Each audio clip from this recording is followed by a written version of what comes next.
This episode is brought to you by Welch's Fruit Snacks. Back to school season can be tough on parents, but choosing a snack you and your kids can both get behind doesn't have to be. Stock up on Welch's Fruit Snacks, made with whole fruit, and now made with no artificial dyes. It's a snack kids already love, and one you can feel good about giving them. Go back to school with Welch's Fruit Snacks, now made with no artificial dyes. Chronic migraine is 15 or more headache days a month, each lasting 4 hours or more. Botox, onabotulinum toxin A, prevents headaches in adults with chronic migraine before they start. It's not for those with 14 or fewer headache days a month. It prevents on average 8 to 9 headache days a month versus 6 to 7 for placebo. Prescription Botox is injected by your doctor. Effects of Botox may spread hours to weeks after injection, causing serious symptoms. Alert your doctor right away, as difficulty swallowing, speaking, breathing, eye problems, or muscle weakness can be signs of a life-threatening condition. Patients with these conditions before injection are at highest risk. Side effects may include allergic reactions, neck and injection site pain, fatigue, and headache. Allergic reactions can include rash, welts, asthma symptoms, and dizziness. Don't receive Botox if there's a skin infection. Tell your doctor your medical history, muscle or nerve conditions, including ALS, Lou Gehrig's disease, myasthenia gravis, or Lambert-Eaton syndrome, and medications, including botulinum toxins, as these may increase the risk of serious side effects. Why wait? Ask your doctor, visit BotoxChronicMigraine.com, or call 1-800-44-BOTOX to learn more. This episode is brought to you by Subaru. You know that place your mind always wanders to? The lake, the mountains, the homes of the people you love most. The completely redesigned 2026 Subaru Outback is built to help you get there. With legendary capability, standard symmetrical all-wheel drive, and the confidence to go further. The 2026 Subaru Outback. Love never looked so good. Visit Subaru.com/Outback to learn more.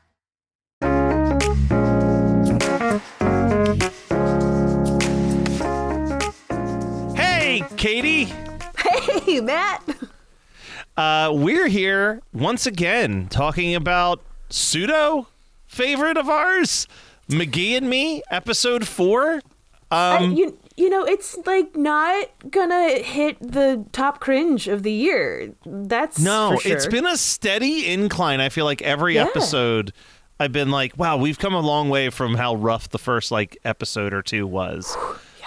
But now we're like, I'm like, all right, this is fine. And this was like easy breezy. I think it was like 27 minutes when all was said and done. I was like, whew, what a blast. Honestly, and this episode too, I was thinking of it from a filming point, and I was like, this is almost a park bottle episode. So this must have been really great to shoot just within a park. But this is definitely one of my favorites so far. So we're talking about episode 4, Skate Expectations. After trying to protect a geeky boy named Philip from the bully Derek and his friends, Nick finds himself in a skateboarding contest, even though he isn't that good at it. He practices, but on the day of the race, Derek's friends try to sabotage it. However, Nick's friends notice, and even though he loses the race, they disqualify Derek, so he doesn't end up winning either. Together, we learn about cheating, practice, friendship, and standing up for others. And I think that I will say pacing-wise, and maybe I missed something, so please call me out if I missed something. But I would say pacing-wise, this is kind of your ideal McGee and Me situation where we get the animated Bible story up front, and then it's mostly just a morality tale. It doesn't dive back into well, here's what Jesus would want you to do. No, Nicholas. but there is the one scene where he prays to God, which I was like, that this still could be a very secular type of show. Yeah, I think that they prayed on Full House before. That's not unheard of. Right, exactly. I mean, the glancing up and just saying, "Hey, big man," or whatever. It's very secular in their delivery. But I think they did a really good job too, because I was like, oh, great, we're doing the Good Samaritan, which is a favorite of kids shows, Christian kids shows. They love that story, and because it is a morality tale, it's helping your other. I thought it was an interesting take to make this about bullying, though. Yeah. Well, let's take a pause to talk about the Good Samaritan, right? Okay. Because I think that it is a story in the Bible that gets retold, certainly in Christian content. Boy, do they love going to this, but I think it's also one of the more famous Bible stories that it shows up sometimes in secular stuff. I mean, Good Samaritan is quite literally an idiom that people, whether they're religious or not, use, right? Like it's a common ingrained phrase. It's also a hospital, it's that ingrained. But I think, and it wasn't until recently that I truly understood the depth of that story, because a lot of the story is just like, this guy was beat up and no one took care of him, and then someone helped him, and it's like, no, you have to understand the level of hatred and racism between the person who's beat up and the Samaritan that helps him, because that's like the deeper part of that story, and that's the part that never gets covered correctly when it's being adapted. That is exactly what I was queuing up to talk about, but like, I'm glad that you know that side of it too, because it is it's like, I mean, this is one of the parables, the parable of the Good Samaritan, that Jesus told on the Mount in the Gospels, correct? Yeah, I mean, here's like the example someone told me of, like, trying to understand things is like, this is like if a bunch of people beat up a drag queen and a person in a MAGA hat stopped to help them. Exactly. Like, it's like that level of like opposite sides of the spectrum situation. And that is the one thing that I like about like how VeggieTales tells the story, because it does, like, you know, they set up the like rivalry between like the boot heads and like the colander heads or something. I don't remember what they were doing. I think it's that they wear pots on their heads or boots on their heads. Yeah. Like they kind of intrinsically put that sort of like biases in there. And McGee Me doesn't necessarily, but we do have this like hierarchy of kiddom, which I think does translate very well. Oh, especially in elementary school. Like the elementary school, middle schools, like, oh, come on. I know you were loving the skateboarding. We breezed right past it, but the fact that this episode is called Skate Expectations is just top tier. So that's something you would have come up with in a writer's room, and everyone would have groaned and said, "Get the fuck out." So, I do want to just real quickly, while we're on this, I'm going to read you. There's only 5 episodes of McGee and Me left for us to watch. Oh no! These are the other pun names that we have. There's Twister and Shout. Back to the Drawing Board. Okay. Do the Bright Thing. Okay. Take me out of the ball game. and 'twas the Fight Before Christmas. So they just love their pun titles. I'm sorry, but 'twas the Fight Before Christmas sounds like a good one. I feel like we're gonna get some like slow music in that episode. That's the last episode, and part of me is like, maybe that should be the next one we do. We'll do that in December. We'll dive into 'Twas the Fight Before Christmas. There we go. I'm sure we're not going to miss any character development if we skip it. I mean, we've seen some repeat characters in this episode. Like, that is true. His friend, side note, amazing scene where he's just like, you're not good at this. You're going to lose. I love the worst pep talk from a best friend I've ever heard in my life. Well, and I was also like, I wrote a note about when Derek comes up and says, like, you know, I'll do this challenge, and like, if you win, of course, I'll stop picking on Philip. But if I win, I get to use you as a slave. And then it like just cuts back to him and the black kid. And I was like, you really have no comment on that right now? Like, that's the most unrealistic thing that this show has done. I was like, that kid was sassy. We've seen that kid be a sassy boy. He has and will always be a sassy boy on this show. No. I do think that episodes like this, and I don't know if I know I rented some McGee and Me episodes as a kid. Contextually, I don't remember anything beyond what animated McGee looked like from back then. You know what I mean? Like, I remember the cartoon character. I don't remember the morels. I don't remember any of these characters. Like, there's nothing. It's not like when I'm watching like a VeggieTales episode that I haven't seen in 20 years and suddenly every song comes like floating back to my brain. Yeah. But I'd like to imagine that I probably watched this episode. It's early in the run. It's reasonable that it would have been one of the tapes I rented. Yeah. And I think back, and I don't know if you were this type of person, where there was definitely, and I mean, this is coming from me, like king nerd, like second in command at Geekscape. Like, I'm not, take what I'm about to say with a grain of salt, but there were like kids who were like, we need to make a shirt of you with just your head in a crown, like Biggie style. Okay, sorry. But like, there were kids where it's like, oh, that kid's like a dweeb. Like sure. I may have been a geek, but there's like that, you know, Is the that kids what you were who thinking just of like Philip? Well, but a Philip like person, you know, like one of those kids. It's just like, oh man, not him. Yeah, like better, but for me, it was always like my line in the sand, which is not much, but I do feel like for an elementary school student is something. I would never take the additional step of like defending or being friends with, but I was like, I am not going to make fun of this person. I have no ground to stand on to join the crowd and bully this person. I think in elementary school, if you're even able to just do that, that's great.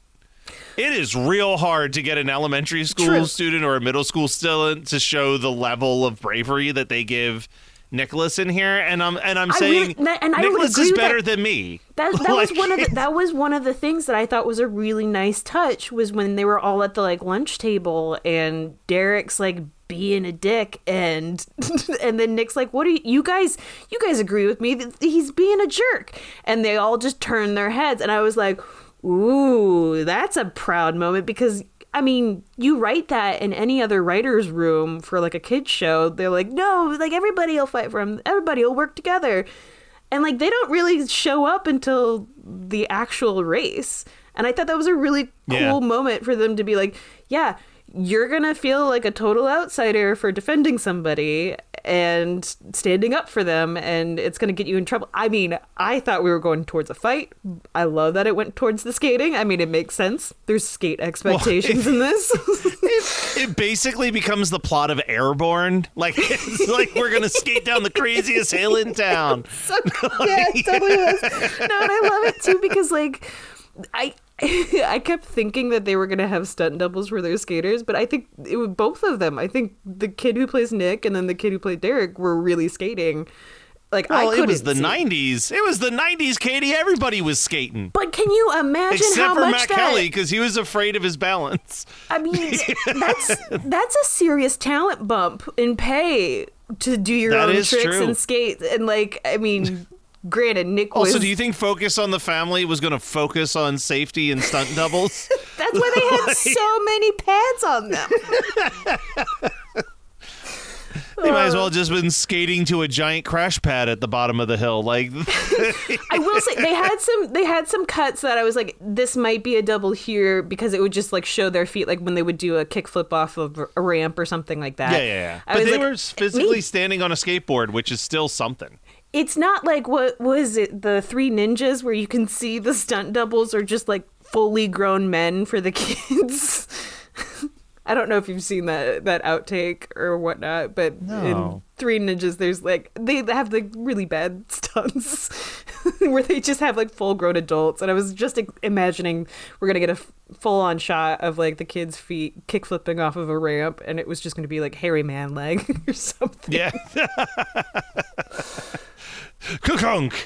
Exactly. And then he's just lightly going around. This episode is brought to you by Welch's Fruit Snacks. Back to school season can be tough on parents, but choosing a snack you and your kids can both get behind doesn't have to be. Stock up on Welch's Fruit Snacks, made with whole fruit and now made with no artificial dyes. It's a snack kids already love and one you can feel good about giving them. Go back to school with Welch's Fruit Snacks, now made with no artificial dyes. Chronic migraine is 15 or more headache days a month, each lasting 4 hours or more. Botox, onabotulinum toxin A, prevents headaches in adults with chronic migraine before they start. It's not for those with 14 or fewer headache days a month. It prevents on average 8 to 9 headache days a month versus 6 to 7 for placebo. Prescription Botox is injected by your doctor. Effects of Botox may spread hours to weeks after injection, causing serious symptoms. Alert your doctor right away, as difficulty swallowing, speaking, breathing, eye problems, or muscle weakness can be signs of a life-threatening condition. Patients with these conditions before injection are at highest risk. Side effects may include allergic reactions, neck and injection site pain, fatigue, and headache. Allergic reactions can include rash, welts, asthma symptoms, and dizziness. Don't receive Botox if there's a skin infection. Tell your doctor your medical history, muscle or nerve conditions, including ALS, Lou Gehrig's disease, myasthenia gravis, or Lambert-Eaton syndrome, and medications, including botulinum toxins, as these may increase the risk of serious side effects. Why wait? Ask your doctor, visit BotoxChronicMigraine.com, or call 1-800-44-BOTOX to learn more. This episode is brought to you by Subaru. You know that place your mind always wanders to? The lake, the mountains, the homes of the people you love most. The completely redesigned 2026 Subaru Outback is built to help you get there. With legendary capability, standard symmetrical all-wheel drive, and the confidence to go further. The 2026 Subaru Outback. Love never looked so good. Visit Subaru.com/Outback to learn more. Your new hair era is here. At Sephora, you'll find carefully selected hair care products that work for your hair and take it to the next level.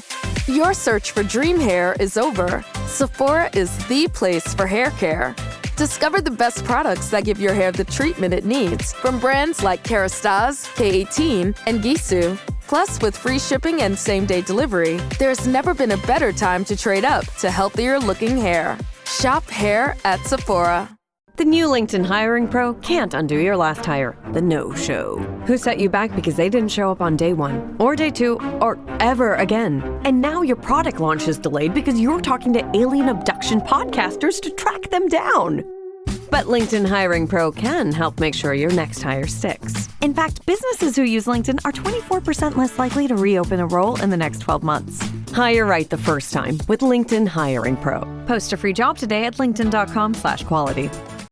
Do you like to laugh, geek out on music, and learn all about that band or artist who had that one song back in the day, but then seemed to fall off the face of the earth? If so, you need to subscribe to One Hit Thunder. Together with an array of interesting and hilarious guests, we do a weekly dive into one-hit wonders like Eiffel 65's Blue, Krayshawn's Gucci Gucci, EMF's Unbelievable, Delamitri's Roll to Me, Los Del Rio's Macarena, Musical Youth's Pass to Dutchie, and even Patrick Swayze's She's Like the Wind. So are you subscribed to One Hit Thunder or what? As Desiree would say, you gotta be. And as K7 would encourage, you gotta come, baby, come and join in on the fun of the One Hit Thunder podcast. Come, baby, come, baby, baby, come, come. I do have to say there's a joke that's in this episode that really got an actual laugh out of me. So it's after his friend is like, you're bad at skating. This is going to go poorly or whatever. Yeah. And then it's voiceover of Nicholas's thoughts. And he's like, McGee. Yeah, he goes, thanks again, McGee. And then McGee's like, well, and then he cuts him off and goes, hey, get out of my thoughts. And I'm like, that's just solid writing. That's a solid joke. Well done, writers. That was a good one. I also liked when he was like, quote unquote, hanging around. I love when they would put McGee in like a real situation within his room, like hanging off of a pen or something like that. I love when they animate that. But can we just talk for a second about the B storyline with the sister? Remind me of the B storyline with That's the sister. the thing. Because I barely remember this. Basically, the entire episode, and it's like, it goes really quickly, and like, it's very dramatic in certain scenes where it's like, why? But her mom wants her to babysit for like a friend or something like that, and she just doesn't want to lend a helping hand. And through the story of Nick being a helpful person to Philip, and this boy that comes over, I guess, to talk to his sister, tells her that this is what what Nick is doing for this kid. And she's like, oh, okay. And then at the end, she's like, I decided I would babysit so I could lend a helping hand. And I was like, what is this story? Because she was like near tears, having this like big emotional scene about like she didn't want to help babysit. I was like, protect your time, queen. Like, do what you need to. But yeah. You know, the other thing I have to say about this episode, it's got to be the fastest moving episode that we've watched of McGee and Me so far. And I don't know if it's because it does have a slightly shorter runtime or what. But like when I go back to like the first 2 episodes we watched, I remember feeling like there is so much filler in this episode. And like then we get to this one and it is like, you know, you do the Good Samaritan cartoon. You do have to fast forward through what still is an unreasonably long intro. Sure. It is like 2 minutes of opening credits. But like we do the Good Samaritan story. We're in the classroom. We set up the whole situation in like the first 5 minutes. And then we just like are into the skate competition. And then we are doing it. Like there's not a lot of like lingering with Nicholas's feelings about circumstances the way that some of the other episodes have. No, we're just lingering with the sister and her decision to babysit or not.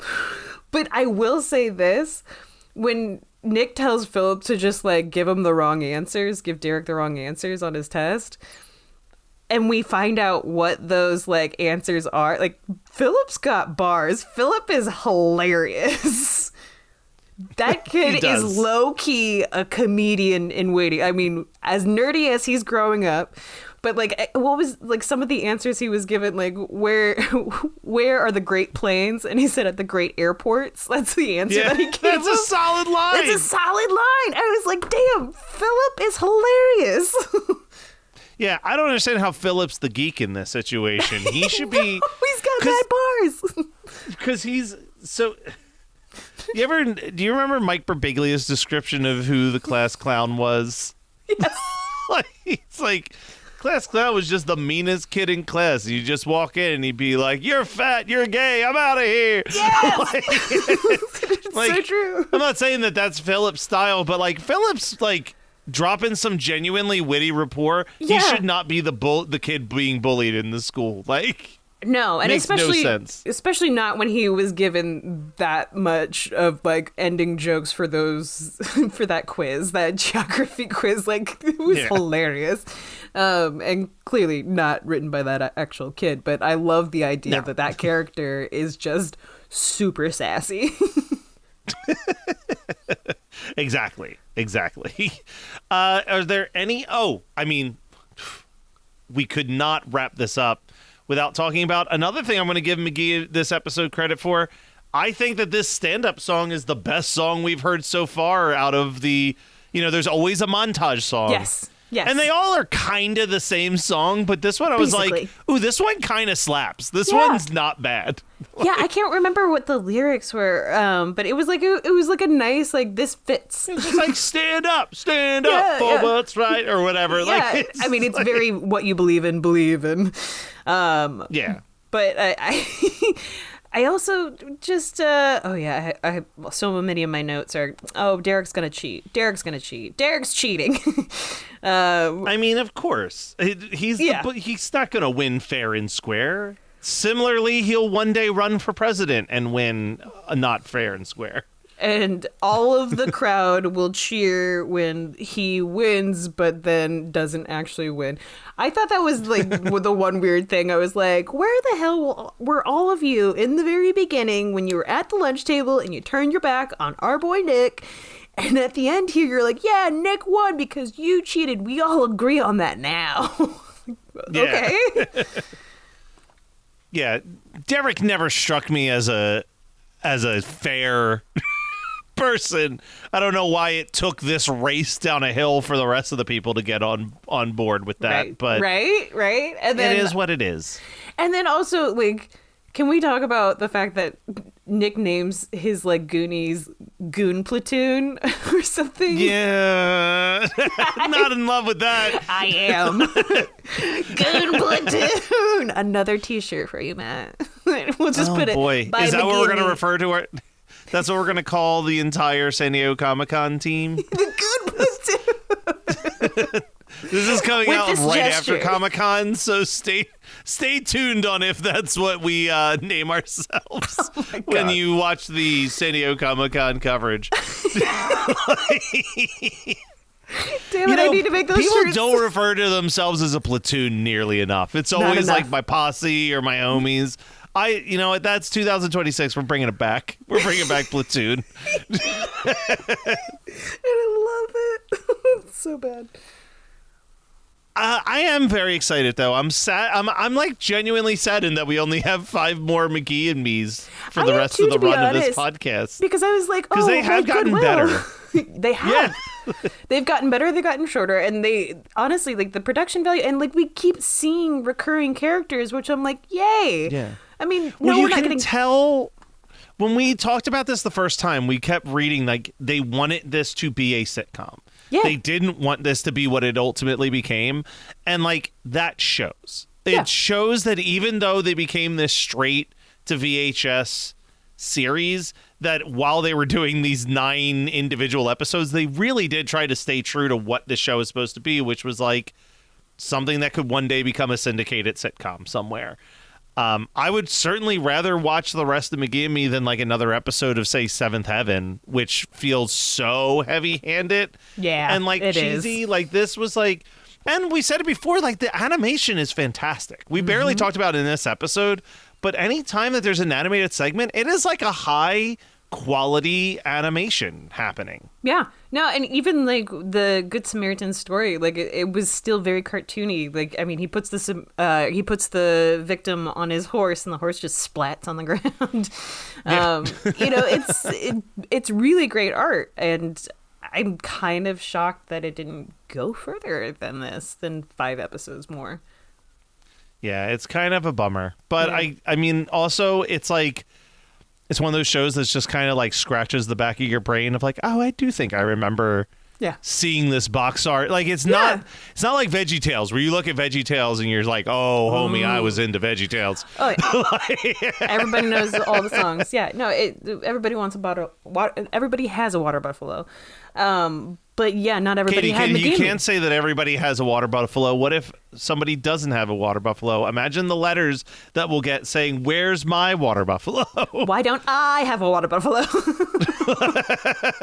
Yeah, we know nothing about VeggieTales. No, never seen it. But yeah, no, this will be exciting to dive into more.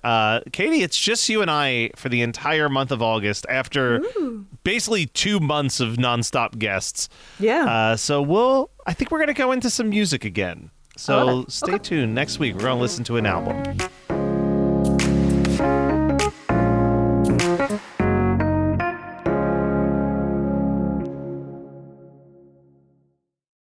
Hey, it's Ryan Reynolds here from Mint Mobile. Now, I was looking for fun ways to tell you that Mint's offer of unlimited premium wireless for $15 a month is back. So I thought it would be fun if we made $15 bills. But it turns out that's very illegal. So there goes my big idea for the commercial. Give it a try at mintmobile.com/switch. Upfront payment of $45 for 3 months, $90 for 6 months, or $180 for 12-month plan required. $15 per month equivalent. Taxes and fees extra. Initial plan term only. Greater than 50 gigabytes may slow when network is busy. See terms. Close your eyes, exhale, feel your body relax, and let go of whatever you're carrying today. Well, I'm letting go of the worry that I wouldn't get my new contacts in time for this class. I got them delivered free from 1-800-CONTACTS. Oh my gosh, they're so fast. And breathe. Oh, sorry. I almost couldn't breathe when I saw the discount they gave me on my first order. Oh, sorry. Namaste. Visit 1-800-CONTACTS.com today to save on your first order. 1-800-CONTACTS. I see you. Avatar: Fire and Ash is now streaming on Disney+. It's the film critics are calling the best Avatar yet. Yeah! Go, go, go, go! A true epic and completely jaw-dropping. This is the only pure thing in this world. Return to Pandora on Disney+. It will be an adventure for the whole family. And watch the Oscar-winning phenomenon at home. This is sick! Avatar: Fire and Ash, now streaming on Disney+. Rated PG-13. You're listening to the Geekscape Network.